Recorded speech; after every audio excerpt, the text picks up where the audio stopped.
Here, so I'm gonna be showing you how to add video blur effects in your Capcut. So on your smartphone, open the Capcut app, tap on new video.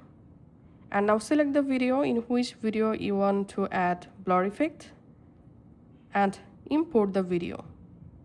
Once the video is successfully added, in this bottom menu, select Effects and select Video Effects. And here you'll find all video effects in Capcut. All you have to need, find out the blur effect that you want to add. So you get normal blur, you get dynamic blur. So you can just go ahead and select the blur effect, then tap on adjust. Now you can go ahead and adjust your blur effect using these sliders.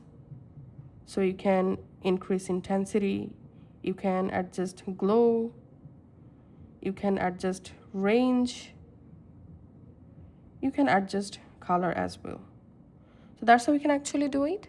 Thanks for watching.